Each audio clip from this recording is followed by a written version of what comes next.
Did you ever want to just run away from it all, ditch the job, move to a tropical island? A lot of people daydream about that sort of thing, but very few people actually do it. Well, this morning, Charles Hadlock introduces us to some Texans who went off to chase their dreams of paradise. He found them in the Virgin Islands.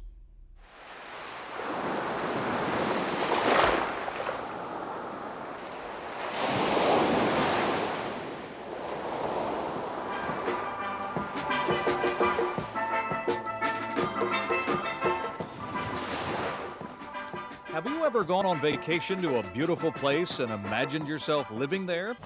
For most of us, the dream ends when our vacation time or money is all gone and we have to go back home. For a lucky group of Texans, this is home. My name is Georgianne Peters, and I live in Charlotte Amalie, St. Thomas, U.S. Virgin Islands. And a matter of fact, my house is right up there, overlooking this beach. The Virgin Islands, the American paradise. A string of lush islands named by Columbus as he sailed into the sapphire waters of the Caribbean Sea.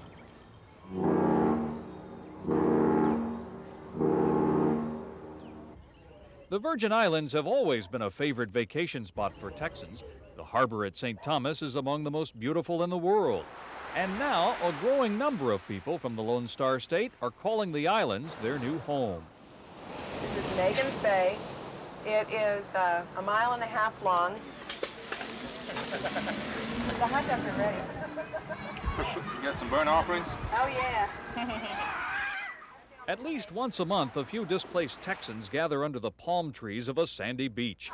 They are former oilmen, real estate developers, construction workers, and legal assistants. Who's winning? They make up the roster of the St. Thomas Texas Society.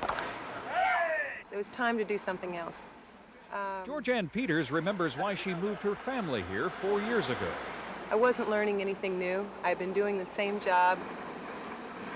It wasn't a challenge to go to work every day. I decided to come down and live in paradise. Marshall Hartman was in the oil field service business until the business dried up. I've probably only bought my fourth pair of sandals now in 4 years. You know, this is my wardrobe I wear to work, shorts, sandals. George Marsh, a former Texas banker who now runs a marina, says almost anybody can become a member of the Texas Society. If you've ever been to Texas, or if you've ever flown over Texas, or if you know how to spell Texas, you can join our club. You like that view? When I came in '86, they had just formed a group of people who called ourselves the Texas Society. Bill Paddock may be a familiar face in Montgomery County. A long way from Conroe. And not very many pine trees.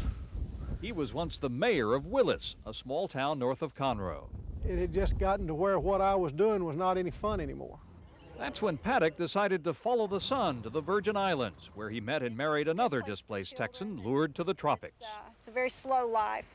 It's like taking a step back in time.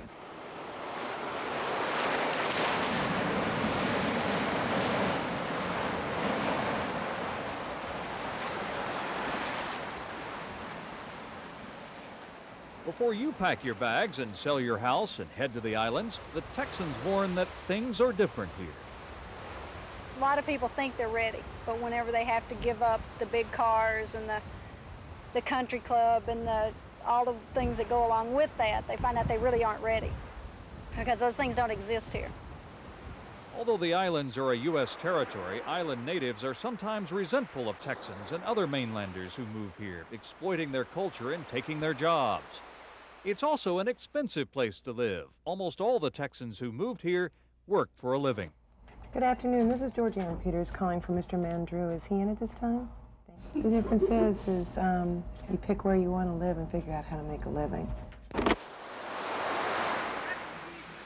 But when the work is done, the islands become a true paradise. Literally, we get up, we can go play golf in the morning, go home, eat lunch, and be at the beach in the afternoon surfing or scuba diving. The Texans who've moved here to the islands to start a new life eventually realize that although they have clearly left Texas, Texas has not left them. There's a wire up there, Justin. Hey, you tall guys, we need your help. Get the ladder, get the ladder.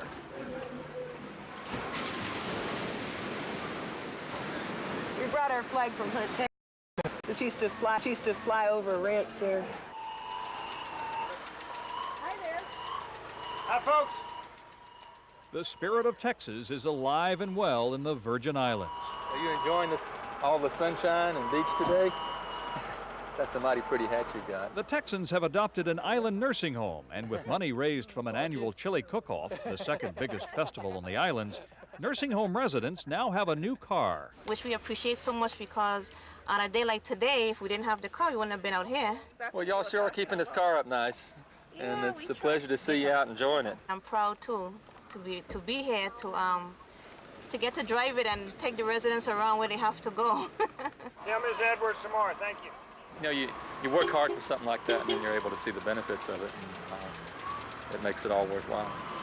You got to give something back to the community, you just can't take.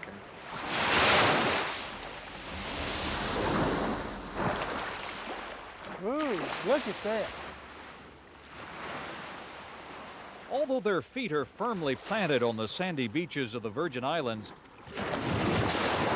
the Texans look to the west. Ooh, look at it now. Another day in paradise. Not yet tired of this paradise,